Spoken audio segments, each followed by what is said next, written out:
आप सभी स्टूडेंट्स का हमारे यूट्यूब चैनल अनंत ज्ञान बाई सज्जन में हार्दिक स्वागत है। यदि आप इस चैनल पर नए हैं तो प्लीज़ इसे सब्सक्राइब कर लीजिए और ज़्यादा से ज़्यादा लाइक शेयर करना ना भूलें। मैं आज आपको क्लास 4th का चैप्टर 2 जैसा सवाल वैसा जवाब पढ़ाऊंगी। अब हम पाठ शुरू करते हैं। बादशाह अकबर अपने मंत्री बीरबल को बहुत पसंद करता था। बीरबल की बुद्धि के आगे बड़े बड़ों की भी कुछ नहीं चल पाती थी, यानी कि वह बहुत बुद्धिमान था। इसी कारण कुछ दरबारी बीरबल से जलते थे, अर्थात ईर्ष्या करते थे या उसे नीचा दिखाने की कोशिश करते थे। वे बीरबल को मुसीबत में फंसाने के तरीके सोचते रहते थे।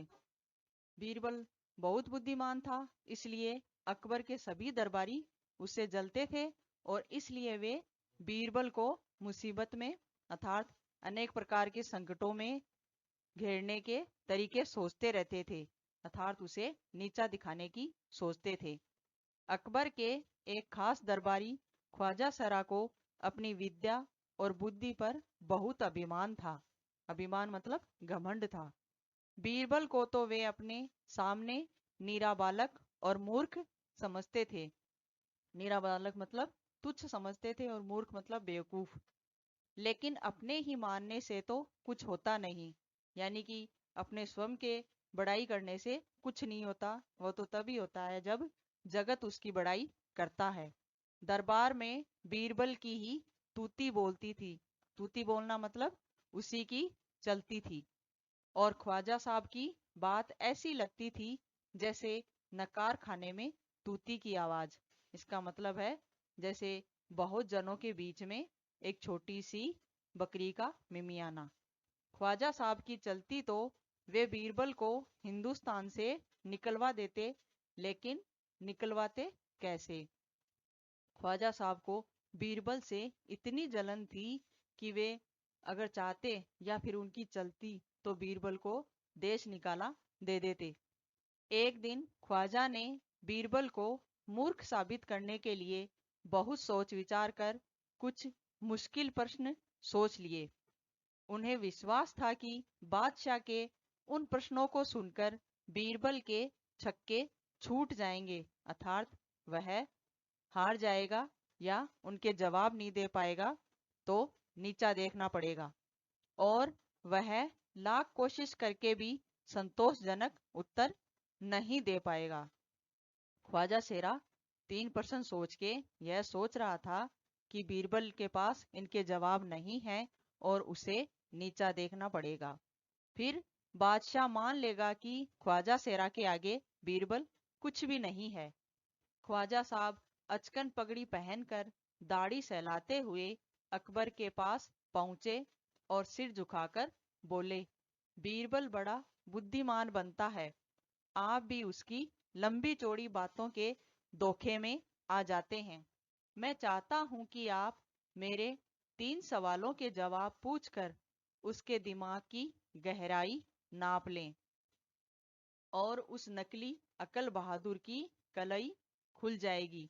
ख्वाजा शेरा जच के सज संवर के अचकन पगड़ी पहनकर और अपनी दाढ़ी बनाकर अकबर के पास पहुंचे और बोले कि बीरबल बड़ा ही बुद्धिमान है ना, तो उसकी बुद्धिमानी अब मेरे प्रश्नों के कारण सामने आ जाएगी और पता लग जाएगा कि वह कितना बुद्धिमान और चतुर है। ख्वाजा के अनुरोध करने पर अकबर ने बीरबल को बुलाया और उनसे कहा, बीरबल, परम ज्ञानी ख्वाजा साहब तुमसे 3 प्रश्न पूछना चाहते हैं, क्या तुम उनके उत्तर दे सकोगे? बीरबल बोले, जहांपना जरूर दूंगा, खुशी से पूछे। जहांपना मतलब सम्राट, बादशाह। ख्वाजा साहब ने अपने तीनों सवाल लिखकर बादशाह को दे दिए। अकबर ने बीरबल से ख्वाजा का पहला प्रश्न पूछा, संसार का केंद्र कहाँ है? बीरबल ने तुरंत जमीन पर अपनी छड़ी गाड़कर उत्तर दिया, यही स्थान चारों ओर से दुनिया के बीचों बीच पड़ता है। यदि ख्वाजा साहब को विश्वास न हो तो वे फीते से सारी दुनिया को नाप कर दिखा दें कि मेरी बात गलत है।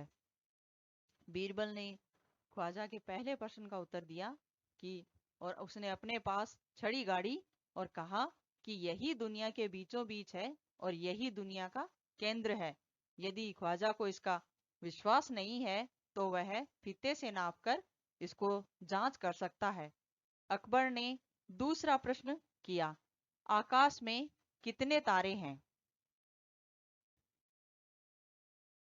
बीरबल ने एक भेड़ मंगवाकर कहा, इस भेड़ के शरीर में जितने बाल हैं उतने ही तारे आसमान में हैं। ख्वाजा साहब को इसमें संदेह हो तो वे बालों को गिनकर तारों की संख्या से तुलना कर लें। यानी कि जितने आसमान में तारे हैं उतने ही भेड़ के बाल हैं। अब अकबर ने तीसरा सवाल किया, संसार की आबादी कितनी है? बीरबल ने कहा, जहां पना संसार की आबादी पल पल घटती बढ़ती रहती है, क्योंकि हर पल लोगों का मरना जीना लगा ही रहता है।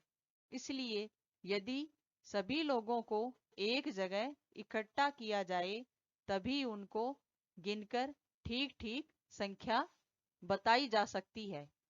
बादशाह तो बीरबल के उत्तरों से संतुष्ट हो गया, लेकिन ख्वाजा साहब नाक मुंह सिकोड़कर बोले, अर्थात नाराज होकर और तुनक कर बोले, ऐसे गोलमोल जवाबों से काम नहीं चलेगा जनाब। बीरबल बोले, ऐसे सवालों के ऐसे ही जवाब होते हैं। पहले मेरे जवाबों को गलत साबित कीजिए, तभी आगे बढ़िए। ख्वाजा साहब नाराज होकर बीरबल के जवाबों से संतुष्ट नहीं थे और बोले कि आपने तो गोलमोल करके जवाब दे दिए। लेकिन बीरबल ने कहा कि तुम्हारे सवाल भी गोलमोल हैं तो जवाब भी गोलमोल ही होंगे।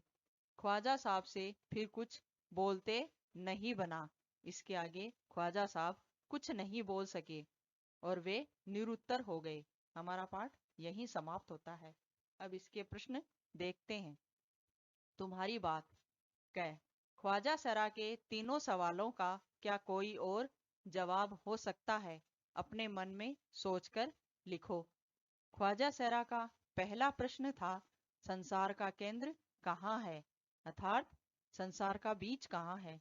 तो इसका पहला प्रश्न का उत्तर होगा, मतलब बीरबल ने कहा कि अपने पास छड़ी रोककर कहा कि यही केंद्र है। इसका मतलब ये है कि दुनिया गोल है और इसका केंद्र जहां हम खड़े हैं वहीं हो सकता है, क्योंकि एक इंसान की दुनिया उसके चारों तरफ ही होती है और वह उसके बीच में होता है। तो इसका मतलब है कि बीच में जो छड़ी रोककर कहा वही संसार का केंद्र है। दूसरा सवाल था कि आसमान में कितने तारे हैं, अर्थात जितने सिर पे बाल उतने ही आसमान में तारे। तीसरा प्रश्न था, संसार की आबादी कितनी है?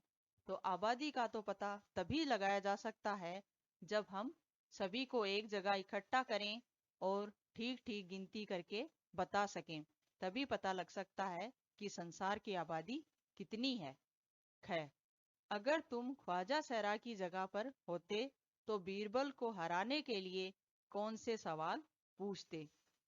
अगर मैं ख्वाजा सहरा की जगह पर होता तो मैं ये पूछती कि जैसे पहले दुनिया में मुर्गी आई कि अंडा, या फिर आसमान में कितने बाल हैं, नहीं कितने तारे हैं, या फिर तुम्हारे सिर पर कितने बाल हैं।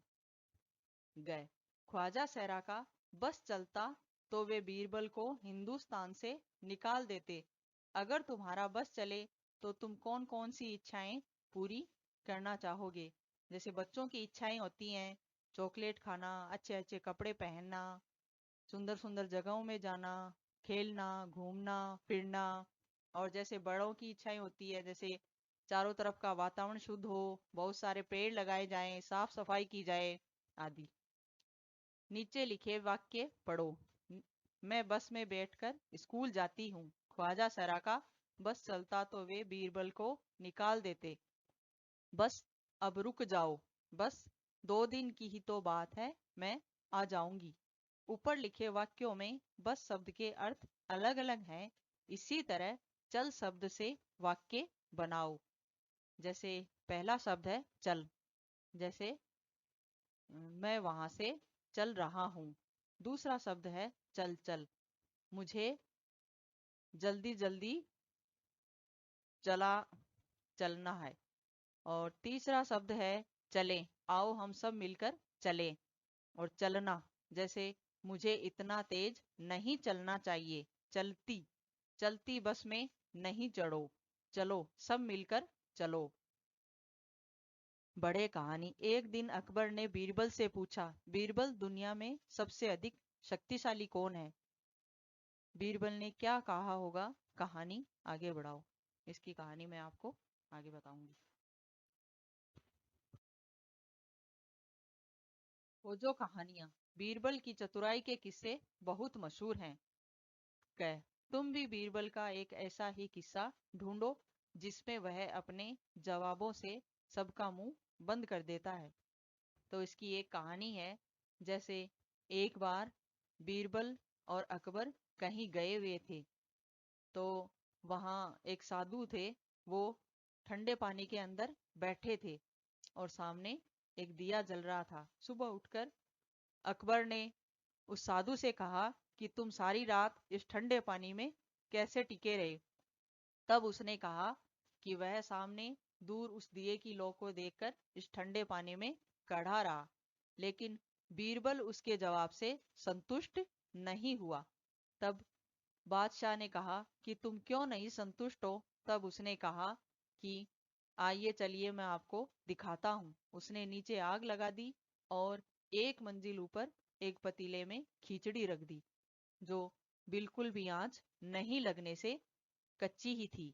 तब इसका अर्थ यह हुआ कि वह साधु झूठ बोल रहा था और उसने अपने हाजिर जवाब से उसको गलत साबित कर दिया।